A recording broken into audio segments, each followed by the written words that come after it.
Hi, I'm Randy, and this is Dave. We're the founders of Bombas, the most comfortable socks in the history of feet. So comfortable, we sold and donated millions of pairs. To sell and donate a lot of socks, we became obsessed with comfort. We reinvented the sock from the ground up, adding comfort innovations along the way. It worked. People tried them, loved them, told their friends about them, helping us sell and donate millions of pairs.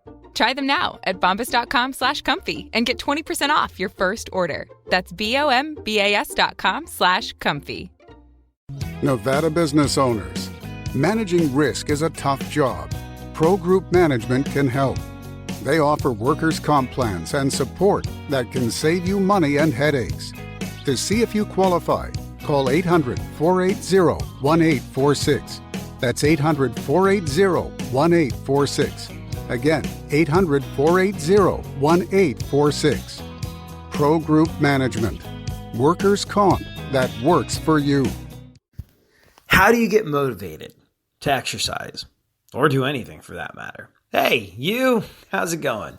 How are you? It's AD Roundtree. Welcome to this, your Monday edition of the show. Yeah, your Monday, your new day of your new week, your clean slate, your fresh start, a chance for you and I to move forward together into whatever it is that happens next, a chance for you to kick an entirely new work week directly where it counts. You're doing awesome. Hang in there. You got this. You are a badass. And if you need something, if there's anything I can do for you to make your Monday better, hit me up.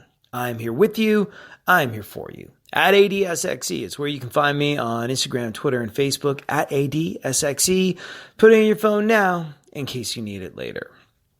Thank you so much to everyone that has supported the podcast, either by listening or by sharing or by supporting it on Patreon. You can do that, patreon.com/ADSXE. It means the world to me. I really, really appreciate any of that. If you subscribe on Patreon and become a patron, you can listen to episodes commercial free as well. I'll never put this show behind a paywall. I'll never charge a subscription fee because most of the conversations you and I have are about health and about mental health. And I've said it before, I will say it again. I believe these conversations should be free to everyone for all time in perpetuity. But if you are one of the people that's supported on Patreon, thank you so very much. I have a small life update. We'll talk about it on another edition of the show, probably in more detail, but I have a new job. It was announced this morning that I'm going to be the new morning guy at a radio station called Keishi in St. Louis, the longest running rock station, not just in America, but in the world. I am privileged and honored to just have a job during a time where in radio, there's less and less of those to go around. I feel very, very lucky to have landed where I did. But I also feel lucky because it's a legendary station. And it's sort of, it's a station I feel unbelievably lucky to be at because the people there are incredible. The team is amazing. The radio station has unbelievable heritage, obviously. But also, they're probably the only or one of the very few rock radio stations in America that don't want sort of a big-voiced, shouty morning guy. Nothing wrong with that. It's just that I'm not it. This radio station, they're a bunch of quirky music nerds. And, that is where they think I'll fit right in, and I have to say I'm inclined to agree with them. I'm tremendously grateful. If all goes according to plan, I will start on the air there on April 4th. And, we'll talk about that more. But for those who have been asking, the announcement was made this morning, a press release went out, and a lot of people have been asking me, will you continue the podcast when you go do that? Yes, is the answer. Yes, this is my way of keeping my connection to you, people that have listened to me on various radio stations for the last 17 years.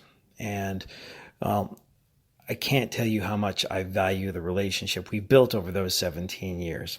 You've gotten me through the high times, the low times, and all the times in between. And hopefully I've helped do the same for you. And I'm not walking away from that. I wouldn't want to.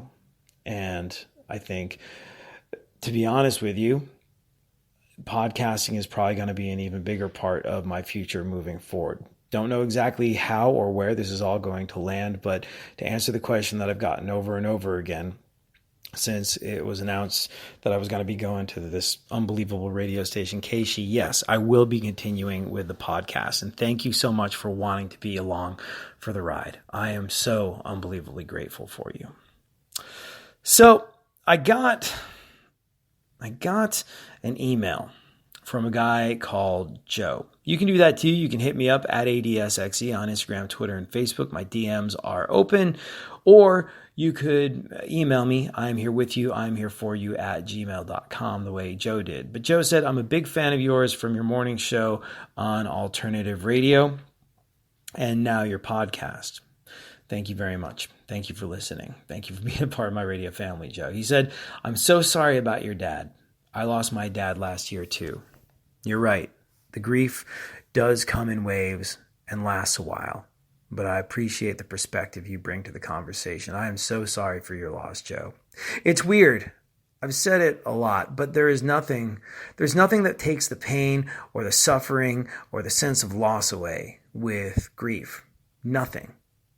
But the love and support of friends, family, loved ones, sometimes complete strangers, really does make a difference. And it especially makes a difference for some reason when that person has been through that as well.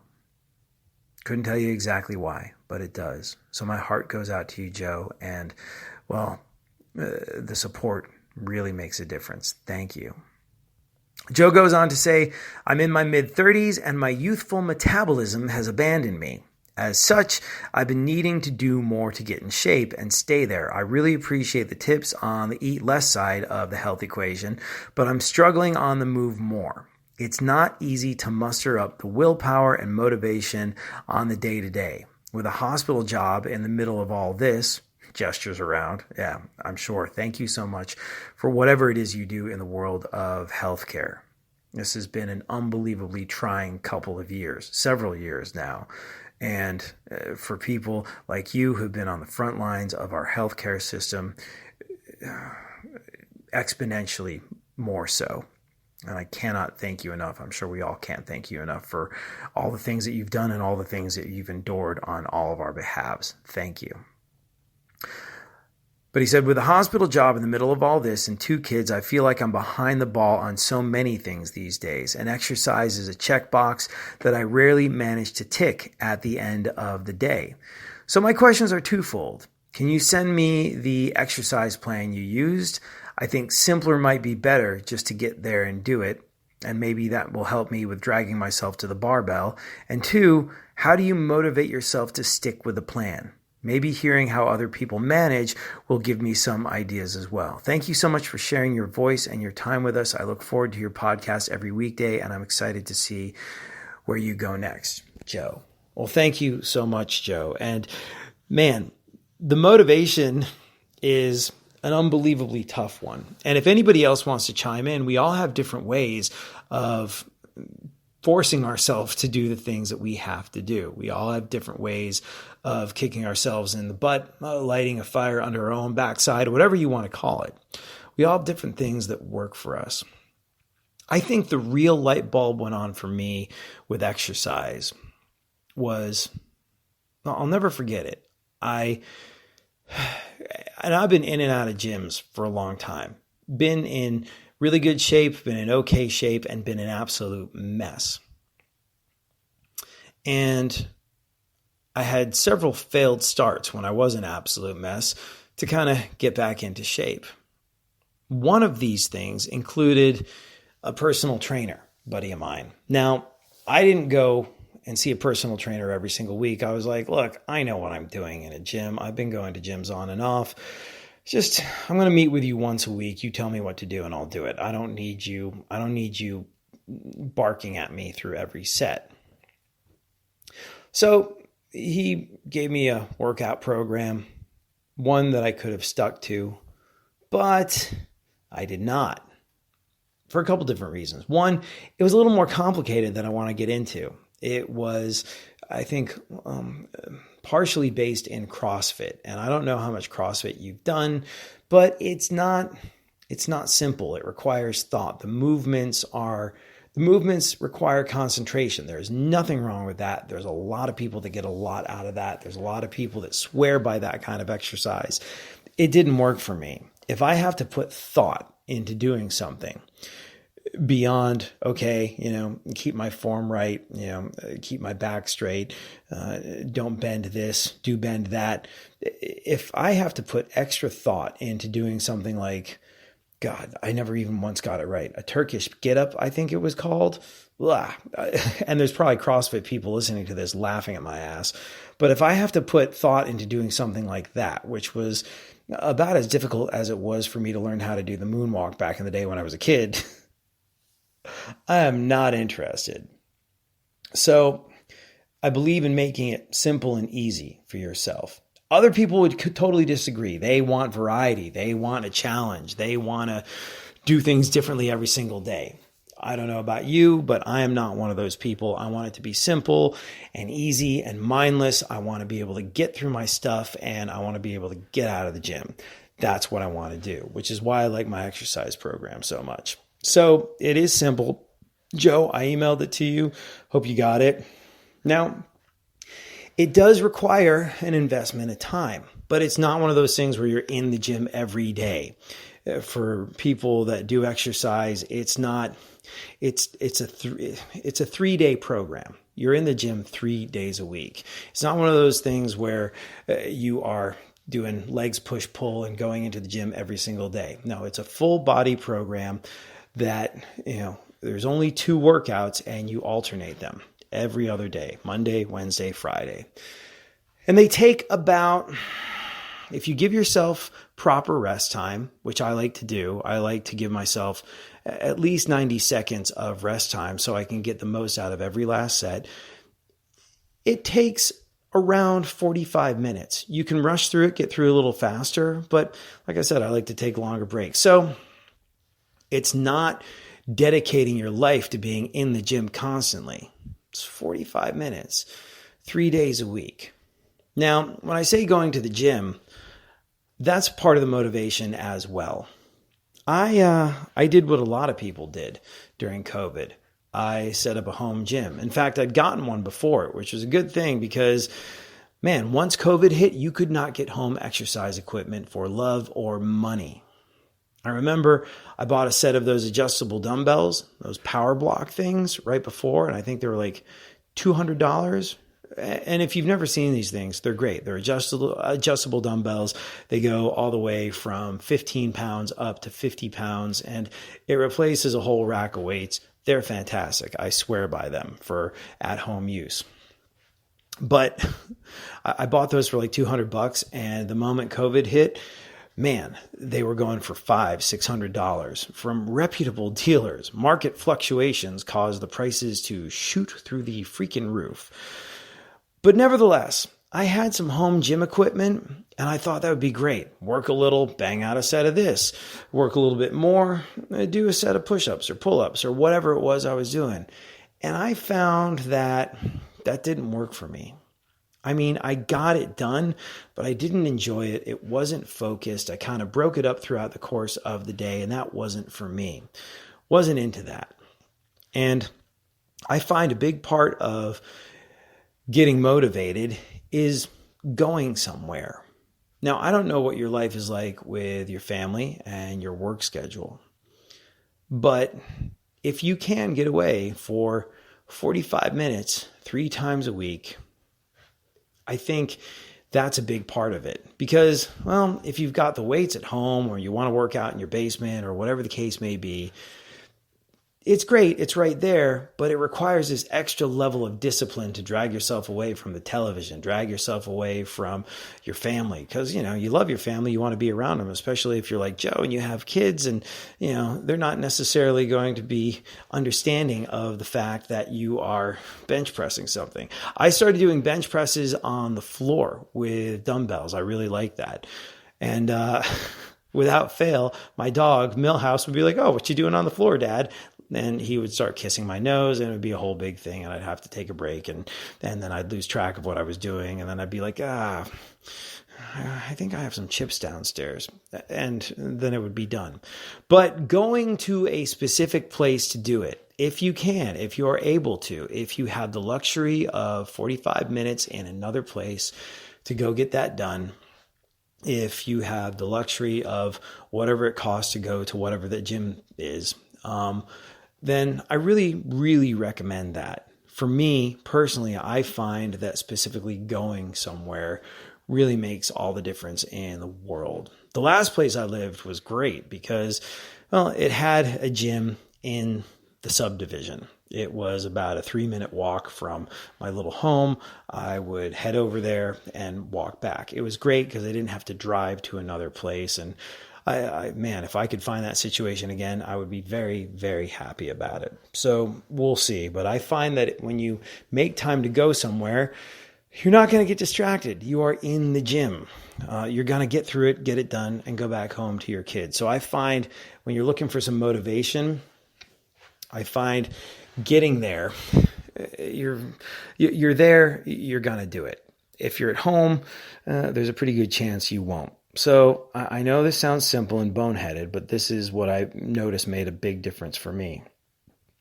The other thing that I noticed was when I was having one of these failed starts, and this was key. When I was having one of these failed starts trying to get into shape, I was like, I got to get into the gym. I got to do, maybe tomorrow, maybe. And something struck me once. And it seems so obvious, and it probably seems so obvious to you, and it might not make any difference to you, but I came to the realization that nobody could do this for me. Literally no one else could get me into shape. Sure, I could hire a trainer, but I would have to do the right things. Trainer yelling at you through every set is A, expensive, and B, it doesn't necessarily get the job done if you aren't following up, doing your part at home where you are. Look, nutrition is such a big part of it. And that requires self-discipline. Even if you do have the luxury of hiring a trainer, they cannot follow you around all day long and monitor your diet. It's just, that's for people in Hollywood that have personal chefs and trainers, and their food intake is very, very closely monitored because they got to look like Captain America or Thor for the next Avengers movie, and there's gazillions of dollars wrapped up in it. That's not necessarily a thing that you and I can probably do. So I came to the realization that nobody could do this but me. No one's going to get myself in shape other than myself, which seems so simple and so basic to be talking about. But it really was something that clicked in my head that went, if this is going to get done, I'm going to have to do it. And then when you do it, nobody else did it but you. Nothing can take that from you. So that was something that helped motivate me as well. Going somewhere specific to exercise, recognizing that no one could do this but me. And I got to tell you, the other thing that really helped me get motivated was keeping track of stuff. Now, eating, you said something to the effect of you're okay with eating less. It's the moving more part that's challenging. And look, if you want to control your weight and lose some fat through diet alone, it does work. But it is nowhere near as satisfying as when you add some resistance training because it leads to bigger and more noticeable changes in your body and the way you feel. And that in itself is motivation. When you see results, when you step on the scale and you see results, when you look in the mirror and you see results, when you go, I have been working and here are little signs consistently showing up that I've been doing this, well, that's good. That'll keep you going. You see a step or two being taken in the right direction. It makes you want to take more. And that leads me to my next observation about all this, the step counter. Now, you want to move more. And, well, if you are doing things the way I recommend you do, you are tracking your food intake. You are eating somewhere between 10 and 12 calories per pound of ideal body weight. Meaning, if you want to weigh 180 pounds, you are eating around 1,800 to 2,000 calories a day. And as you track that through something like the MyFitnessPal app, if you don't have it, please download it. But as you're tracking your food intake, you will also see the step counter show up in your phone. Almost every phone has one. And I think it automatically syncs to it. So it'll tell you how many steps you've taken and how many extra calories you've burned or earned. You know, if you're trying to eat 1,800 calories and you burned 300 calories walking, well, you go, oh, that's a Snickers bar I can have tonight. So that's kind of cool. But I find the step counter is really, really good because it tells you how far you've gone. And when you check it and see, I've gone like 15, I've gone 7,500 steps. Another 2,500, I get to that fabled 10,000 steps. And I find that looking at the step counter every once in a while will make me want to be like, I'll take an extra 100. I'll get it up to the next 1,000. I'll get it up to the next number that ends with 0, or do 500 more steps. It doesn't take that long to do 500 more steps. You can probably do it walking around your home pretty easily. And well, something about seeing the step counter, and maybe it's my obsessive compulsive disorder, which I do have and is a very real thing, that makes me want to fill my gas tank up to even numbers when I'm gassing up. That thing where you look at the step counter, it has the same impact on me. If I see that I'm up to 10,250 steps, well, I want to get up to 10,500. So I'll take the extra 250 steps. So looking at the step counter and trying to just throw a few more in to get to the next 100, get to the next 500, get to the next 1,000 steps, well, that is a big part of the motivation for me, for whatever weird reason. And, well, you do an extra 100 steps, an extra 500 steps here and there. And by the end of the week, that adds up to something significant in terms of your calorie deficit, which leads to you being a lot closer to losing weight. The other thing that makes a big difference with my motivation, not just to exercise, but to do anything whatsoever, is to write it down. I am nothing without my to-do list. I've talked about this on the show before, but many years ago, I met a guy, the great Ricky Lee Mensch. If you are a member of the hip hop or music community, the hip hop radio community, if you have been in or around that world for some time, chances are you cross paths with the great Ricky Lee Mensch. He was a fantastic guy. He was a mentor to so many people. He was like an uncle to me. He was the coolest guy. I miss him all the time. He sadly passed away several years ago, but Ricky Lee Mensch had no problem talking about the fact that he had been an alcoholic and was in recovery for many years. He had many, many years sober. And he told me that something I might find useful from the 12-step program, even though I wasn't in it, was something he learned to do. And I don't think this is one of the specific steps. Don't correct me on this one. But he said it was something that he learned when he was taking part in the 12-step program and taking part in Alcoholics Anonymous, was the to-do list. When he could not get his life together, when he was an absolute mess before he went on to be a real mover and shaker in the music industry, when he was just trying to put the tattered pieces of his life back together, he would write down a to-do list, and it was everything that he had to do. Everything from like get up, brush your teeth, shower, have breakfast, go out, apply for a job. And, well, he said every time he crossed something off that list, he got a sense of accomplishment, and that drove him forward.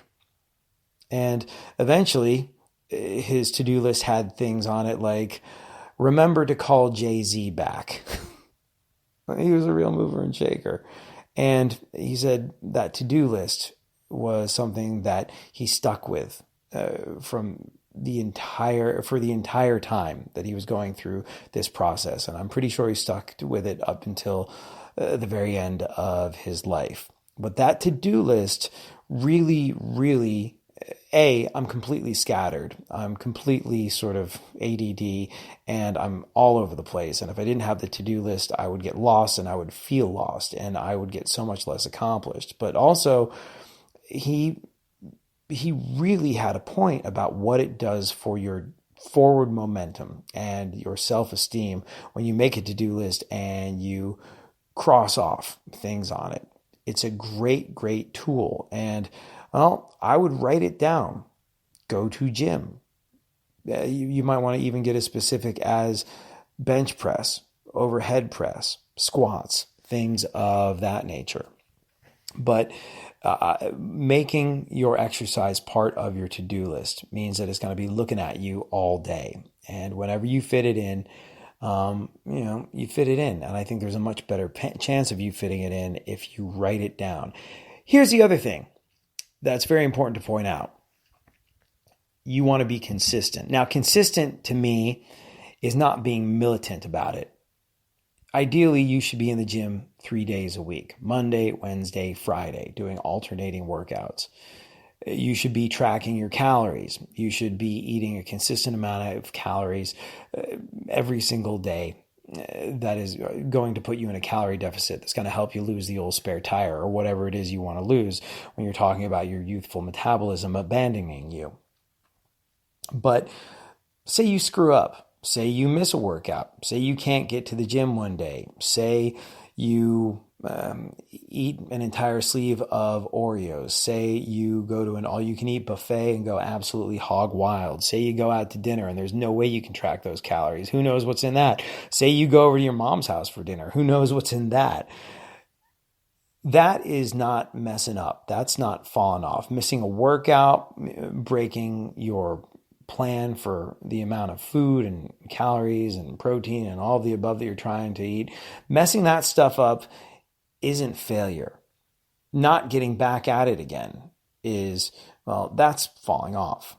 So, don't let it get you down if you don't make it to the gym on a Monday, Wednesday, Friday. There were so many times where I was completely beat on a Friday. I'm like, no way. I need to lie here and watch TV and just be face down in my carpet for a while. The gym, it's not happening. But I would go on a Saturday instead. Or maybe I wouldn't go, but I'd be back at it on a Monday. And if I wasn't at it on a Monday, I would go in on the Wednesday. Those little slip-ups, they're not the things that are going to define you. Whether you get back at it after the slip-up, that is what's going to define you. So it's a weird thing, but I think staying consistent by going easy on yourself and not feeling like you've blown it just because you eat the cookie or you skip the workout, I think that's a big part of it. So if you mess up, recognize that you haven't really messed up. You just have to get back at it on the next gym day or whatever the case may be. So these are the ways that I stay motivated. I write things down. I am a big believer in tracking calories and nutrition and using a step counter. And by the way, the whole tracking thing, it's not that big of a deal. Most things have a barcode on them that you can zap. And, if I am being really strict about it, I do have a little scale. And if I want to, I haven't done this in a long time because I haven't been crazy intense with what I was doing in a long time. But, I have a little scale and it's pretty easy to measure out 9 ounces of chicken or whatever it is. So it's not that big of a thing. And a scale costs like, I don't know, $10. I think if you have health insurance, a lot of the time, they will provide one for you. If you tell them you want to be healthy, they'll send you a little kit of fitness stuff. It's pretty cool. Anyways, those are my tips for staying motivated. Does that help at all? I really, really hope it does. And I wanted to say one more thing about what you talked about, saying your youthful metabolism has abandoned you. Now, I am not a doctor. I'm not a trainer. I don't know anything. I find it slightly weird that so much of this show centers around health and fitness, but Someone put it really nicely when they said, you're not a gym guy, but you're our guy. And we trust you and you've gotten some real results. Plus, you're not trying to sell us something. So that's why we keep asking you questions about that stuff. Cool. I'm going to do the best I can to help you. But I'm not a doctor. I'm not a trainer. I'm not a scientist. But that thing you said about your youthful metabolism abandoning you. Here's the thing. I think there was this notion that was floating around for a long time that once you hit 21 or once you hit 25 or once you hit 30, boom, your metabolism crashes down to a snail's pace and all of a sudden you could eat whatever you want 5 years ago and be a ripped tone, shredded, single-digit body fat having super athlete. And now you look at a potato chip and all of a sudden you're Jabba the Hutt. Recent research has shown that it's not necessarily your metabolism slowing down, and your metabolism doesn't really slow down until much, much later in life, not until the age of 60. Some people say later. And this is from respectable universities. I'm not able to cite my sources, but this is stuff that I've actually read because I was curious about what you said. I dug around. Now, these are the things that will slow your metabolism down. It's not necessarily age, but with age, with being a dad, with having a job, with not necessarily moving around so much, you become less active and you lose muscle mass. And when you're less active and you lose your muscle mass, when you're not sort of exercising as much as you were, you are going to burn less fat. It's not the age, but it's some of the things that come with age. Some of the more sort of like environmental or societal things that come with age. Generally speaking, we are not as active at 35 as we were when we were 21. We have cars, we have jobs, we are not walking to bus stops, we are not taking trains, we're not on bikes, we're not running around being idiots, we're not spending as much time on foot. People are like, man, I was in college and I was in the greatest shape ever. Really? How many steps a day do you think you're taking as you're walking across a quad? Oh, well, that is a lot. How many steps do you take now sitting at your desk? Way, way less. It's these little pieces of activity that really add up. Generally speaking, as we get older, our lifestyle makes us less active. And as we get less active, we burn less calories. And a lot of people perceive that as your metabolism slowing down. Now, you work at a hospital, you're surrounded by medical people. I don't know what you do at a hospital, but you could have a whole bunch of research that's contrary to it. But there's a lot of research out there right now that will say your metabolism doesn't really slow down until much later in life. It's just your life changes. Also, when you lose muscle mass, the more muscle you have, the more calories it takes to sustain you.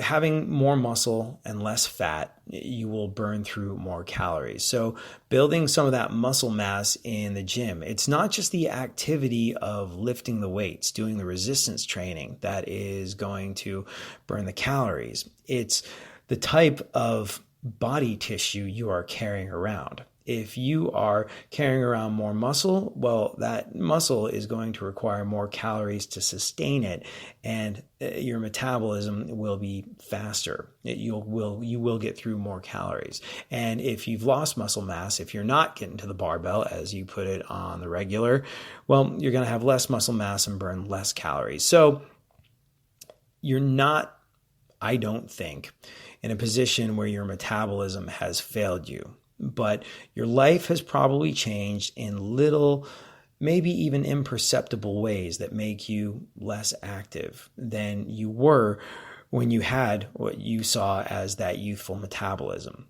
So it's good. It means you're not fighting an uphill battle against age. It means you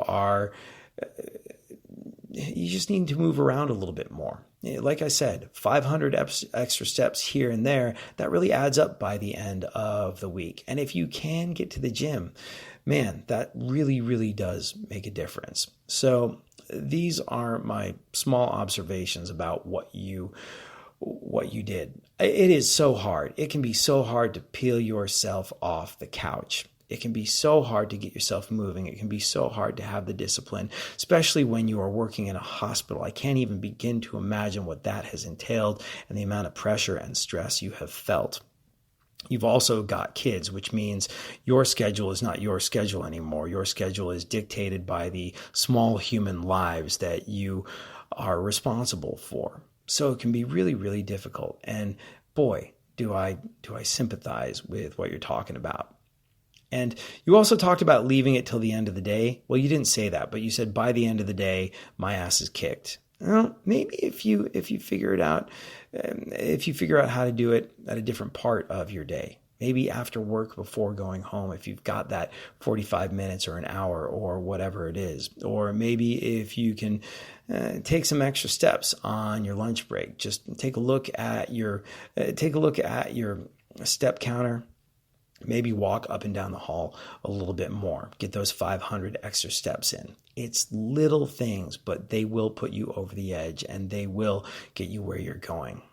And I think, last of all, I did it. And if I can do it, other people can, because I am not disciplined. I am not motivated. I am hardwired to be lazy.